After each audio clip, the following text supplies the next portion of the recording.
Oke, kembali lagi di video pembahasan latihan soal pengetahuan kuantitatif. Kita masuk ke soal nomor 11.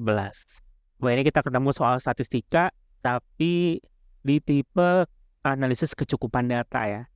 Sebelum kita bahas soalnya, kalau kamu mau coba jawab soalnya terlebih dahulu, silakan kamu pause dulu aja nih videonya. Karena setelah ini kita akan langsung bahas soalnya. Oke, langsung aja kita bahas soalnya. Jadi di sini kita diberikan bilangan-bilangan 4, 15, 19, 8, X, 10, 7, dan Y. Terus ada pertanyaan, berapakah rata-rata dari bilangan-bilangan tersebut?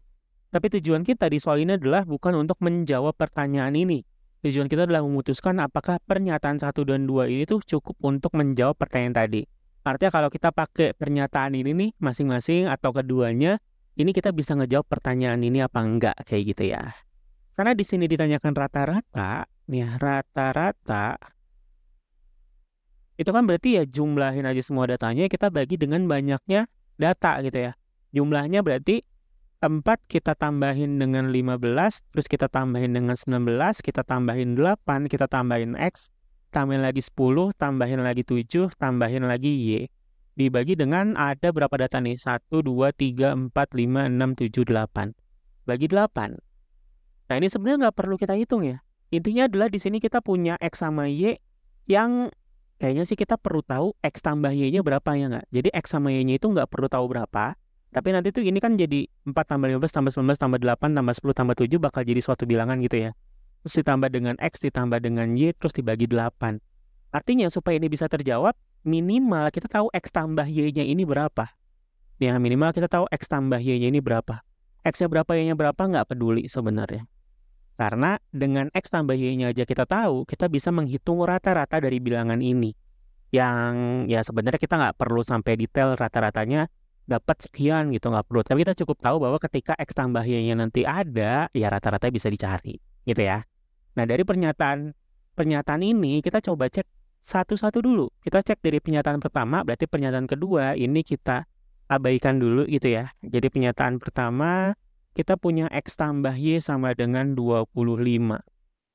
Wah ini sih udah langsung bisa ya. Jadi karena kan yang ditanya tadi atau yang kita butuhkan tadi adalah nilai dari X tambah Y-nya ya. Dimana ini berarti kita akan dapatkan ya ini suatu nilai hasil penjumlahannya ya. Tapi kita nggak perlu sampai hitung.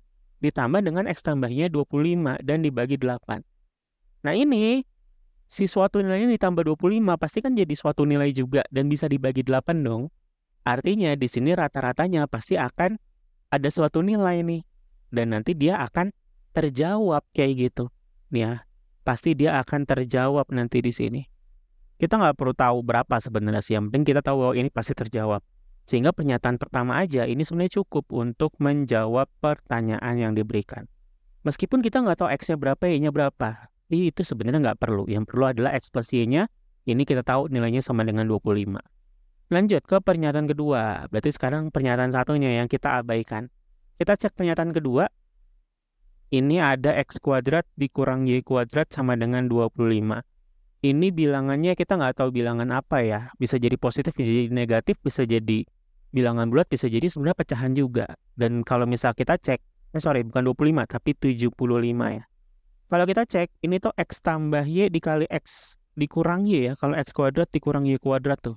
Dan ini nilainya sama dengan 75. Nah, ketika kita menyelesaikan ini, atau ketika kita menggunakan pernyataan 2 saja, berarti pengetahuan kita akan pernyataan 1 itu nggak boleh kita pakai. Jadi informasi X tambah Y sama dengan 25, ini nggak boleh nih kita pakai di sini. Oh, X tambah Y-nya 25, itu nggak boleh. Tapi yang jelas di sini akan ada beberapa kemungkinan yang nanti kalau dikaliin jadi 75 sebenarnya. Contoh ya. Ini bisa aja 25 kali 3. 75 kali 1 itu juga bisa aja. Bahkan 3 kali 25 pun ini sebenarnya sah-sah aja. Atau ya 15 kali 5 lah gitulah ya. Artinya di sini nilai dari X tambah Y-nya ini sebenarnya kita nggak tahu nih. Bisa aja dia 25, bisa aja 75, bisa aja 3, bisa aja 15. Atau bahkan 75 per 2 kali 2 ini kan juga bisa ya. Berarti X tambah Y bisa aja 75 per 2. Artinya di sini X plus Y-nya ya kita nggak tahu nilainya berapa. Karena X plus Y-nya nggak tahu nilai berapa, apalagi X sama Y-nya sebenarnya gitu ya. Karena nanti akan ada beberapa kemungkinan ketika nanti X plus Y-nya 25 dan X min Y-nya 3, itu akan dapat X-nya sekian, Y-nya sekian. Terus kalau X plus Y-nya 75 sama X min-nya 1 itu juga akan dapat X sekian, Y-nya sekian. Tapi yang jelas X plus Y-nya akan berbeda-beda. Sehingga dari sini rata-ratanya kita nggak tahu nih yang mana yang benar. Karena nilai dari X plus Y-nya aja kita nggak tahu nilainya berapa. Artinya pernyataan kedua aja ini sebenarnya tidak cukup untuk menjawab pertanyaannya. Oke ya, jadi pernyataan pertama cukup, pernyataan kedua tidak cukup. Sekarang kita coba cek ke pilihan jawabannya. Tadi pernyataan pertama ini cukup, pernyataan kedua ini tidak cukup. Cukup, tidak cukup. Satu cukup, dua tidak cukup. Ya udah, ini udah pasti jawaban yang tepat adalah yang A. Pernyataan satu saja cukup, pernyataan dua saja tidak cukup. Yang B salah di sini. Dua saja cukup kan salah ya, padahal nggak cukup. Satu saja tidak cukup juga salah, padahal satu aja itu cukup. Yang C bilang salah satu dari keduanya tidak cukup, masing-masing gitu ya, padahal pernyataan satu aja cukup. Yang D bilang pernyataan dua saja sudah cukup, padahal tadi nggak cukup. Yang E bilang pernyataan satu tidak cukup, padahal kan cukup.